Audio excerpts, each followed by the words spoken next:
গত 2 বছর যাবৎ কুম্ভমেলাটি অনুষ্ঠিত হচ্ছিল ত্রিবেণী শিবপুর স্পোর্টিং ক্লাবের মাঠে।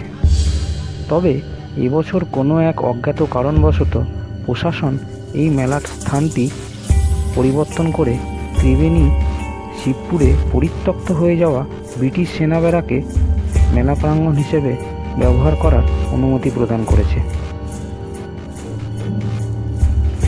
এবছর ত্রিবেণীর যে স্থানে কুম্ভ মেলা অনুষ্ঠিত হচ্ছে, এই স্থানটি কয়েক বছর আগেও ভৌতিক হন্টেড রহস্যময় স্থান হিসেবে দুর্নাম ছিল। আজকের গল্পটি আমি কুম্ভ মেলা এবং কুম্ভ মেলা ত্রিবেণীর যে স্থানে হচ্ছে সেই রহস্যময় ভৌতিক স্থানটি আপনাদের সামনে তুলে ধরব। চলুন আজকের গল্পটা শুরু করা যাক। নমস্কার বন্ধুরা, আবার আমার চ্যানেলে স্বাগত আপনাদের। আমি এখন ত্রিবেণীর কুম্ভ মেলায় চলে এসেছি। কুম্ভ মেলা শুরু হয়ে গেছে। প্রথমে প্রশাসনের তরফে অনুমতি মিলছিল না। ফেব্রুয়ারি মাসে মাধ্যমিক উচ্চ মাধ্যমিক পরীক্ষা থাকার জন্য প্রশাসন প্রথমে অনুমতি দিচ্ছিল না। কিন্তু একটা ঐতিহ্যবাহী মেলা, যেহেতু গত 2 বছর ধরে ত্রিবেণীতে অনুষ্ঠিত হচ্ছে এবং এই ঐতিহ্যবাহী মেলাটি প্রায় 700 বছর পর অনুষ্ঠিত হয়ে চলেছে গত 3 বছর ধরে। তাই প্রশাসন অবশেষে অনুমতি দিতে বাধ্য হয়েছে। এই মেলা রাজ্যের সীমা অতিক্রম করে দেশের বিভিন্ন প্রান্তের ছড়িয়ে গেছে, কারণ বিভিন্ন প্রান্তের মানুষরা এই মেলায় এসে উপস্থিত হচ্ছে। বহু সাধু সন্তরা বিভিন্ন রাজ্য থেকে এসে এখানে উপস্থিত হয়েছে। চলুন মেলার ভেতরটা আমরা এবার ঘুরে দেখব। মেলাস্থলটি পরিষ্কার পরিচ্ছন্ন করে সুন্দর করে গড়ে তোলা হয়েছে। দেশের বিভিন্ন প্রান্তের সাধু সন্ত সহ বহু পুণ্যার্থীর সমাগম হয়েছে এই মেলা প্রাঙ্গণে।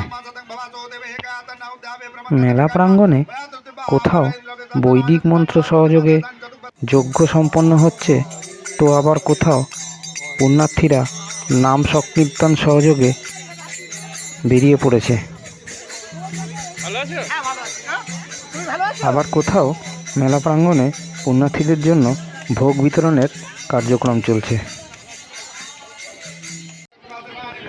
মেলা প্রাঙ্গণে গেটে ঢোকার মুখেই শ্রীরামকৃষ্ণ, মা ভবতারিণী, মা শারদা, স্বামী বিবেকানন্দ এবং মহাদেবের মূর্তি স্থাপন করা হয়েছে। এই যে আপনারা কুম্ভ মেলা প্রাঙ্গণটি দেখতে পাচ্ছেন, এই প্রাঙ্গণটি একটা ইতিহাস আছে। সেটা হচ্ছে গিয়ে ত্রিবেণীতে দ্বিতীয় বিশ্বযুদ্ধের সময় এটা ব্রিটিশ সেনাবাহিনীর সেনা ক্যাম্প ছিল। পরবর্তীতে দ্বিতীয় বিশ্বযুদ্ধ শেষ হয়ে যাওয়ার পরে এই ক্যাম্পটি যখন দেশভাগ হয়, দেশভাগের সময় বহু রিফিউজি এই ক্যাম্পটিতে এসে আশ্রয় নেয় এবং অনেক দিন তারা এখানে অতিবাহিত করে।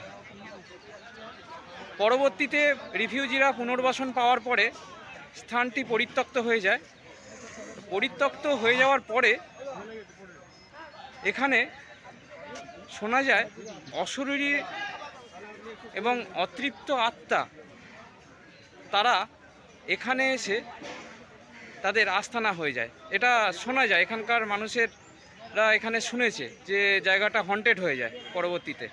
তো হন্টেড হয়ে যাওয়ার পরে এই স্থানটি সেইভাবে আর প্রশাসনের তরফ থেকে নজর দেওয়া হয় না। স্থানটি পরিত্যক্ত হয়ে যাওয়ার পরে এখানে আর কেউ বাস করেনি। তো এখন প্রশাসন এই স্থানটিতে কুম্ভমেলা প্রাঙ্গণ করে দিয়েছে। গত বছর শিবপুর স্পোর্টিং ক্লাবে মেলা প্রাঙ্গণটি ছিল, তবে এবছর এটা স্থানটি পরিবর্তন হয়েছে, এখানে চলে এসছে। পরিত্যক্ত ক্যাম্পের একদিকে যখন পুণ্যার্থীর সমাগমে মেলা প্রাঙ্গণ গমগম করছে, অন্যদিকে এক গা ছমছমে নিঝুম পরিবেশ বিরাজ করছে। যেন মনে হচ্ছে কেউ আমার দিকে তাকিয়ে আছে, কিন্তু আমি তাকে দেখতে পাচ্ছি না। এখানকার স্থানীয়দের বক্তব্য যে মাঝে মাঝেই নাকি এখান থেকে বাচ্চার কান্নার আওয়াজ রাতের নিঝুম পরিবেশে তারা শুনতে পায়।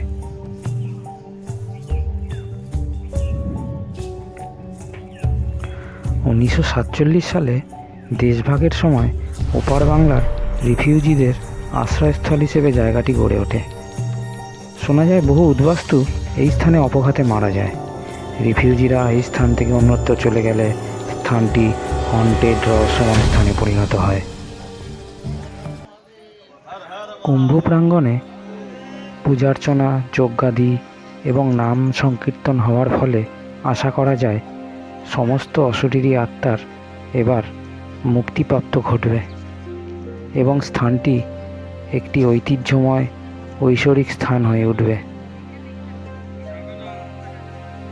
মেলা প্রাঙ্গণে এসে আমার সাথে আলাপ হলো সুদূর উত্তরাখণ্ড থেকে আসা এক সন্ত মহারাজের, যিনি ঊর্ধ্ববাহু সাধনা করছিলেন। চলুন তার সাক্ষাৎ নেওয়া যাক।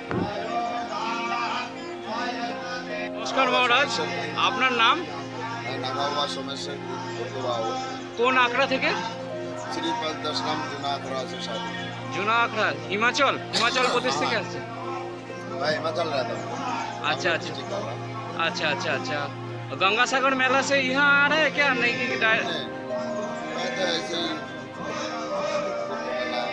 कि आयोजन कर रहा था,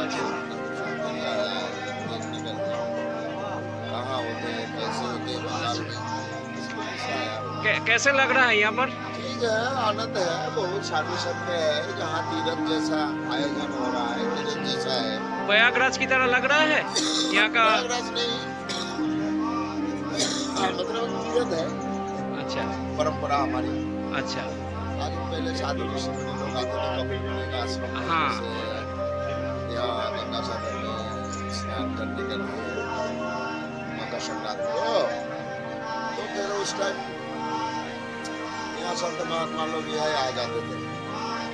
यहाँ आकर एक रात रुकते थे, कल्पवास करते थे, कल्पवास करने के बाद स्नान करके अपना स्थान में प्रस्थान करते थे। फिर ये बीच में परंपरा ने रोक दिया था, अभी उस परंपरा को आज कई साल से फिर चालू हो रहा है। तो किया है उजागर। हाँ, 2-3 साल से चालू हो रहा है। देखो इतना साधु संत महात्मा लोग आया हुआ है, तो जो भगवान यहाँ विराज कर रहा होगा गंगा में, या ऋषि मुनि का कोई आशीर्वाद होया होगा। आज इतना संत महात्मा जगह जगह तरह तरह के महात्मा आया हुआ है, तो यहाँ की जनता या जनार्दन की अहोभाग है, इतना ऋषि मुनि को दर्शन कर सकता है। अच्छा, आपका हाथ यहाँ दिख रहा है कि उठ रहा है, ये साधना कि कितना दिन से कर रहा है? 14 साल हो गया है। 14 साल से? अरे बाप रे, ये ऊर्ध्वबाहु साधना है। ऊर्ध्वबाहु साधना है क्या? हाँ, अच्छा, आप अच्छा। लोग नागा संत या संन्यास धर्म की एक परंपरा है, अच्छा, जिसको आप लोग आगे ले जा रहे हैं।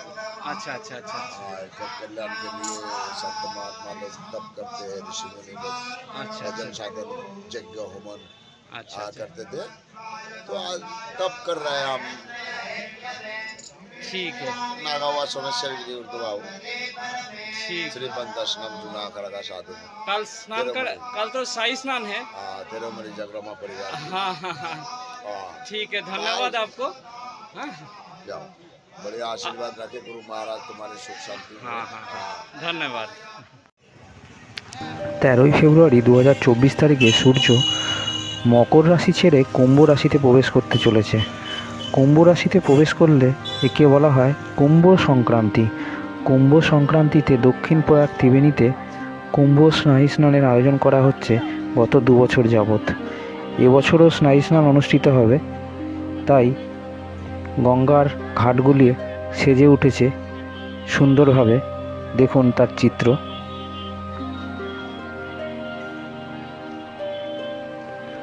আপনারাও যদি এই শাহী স্নানে অংশগ্রহণ করতে চান তাহলে 13ই ফেব্রুয়ারি অর্থাৎ আগামীকাল চলে আসুন ত্রিবেণী গঙ্গার ঘাটে। আশা করি আপনাদেরও ভালো লাগবে। বহু পুণ্যার্থীর সমাগম হবে এই দিনে, তাই সকাল সকাল চলে আসার চেষ্টা করবেন। এবার বিদায় বন্ধুরা। এরপর পরবর্তী ব্লগে আবার আপনাদের সাথে দেখা হবে। আপনারা সবাই ভালো থাকবেন, সুস্থ থাকবেন।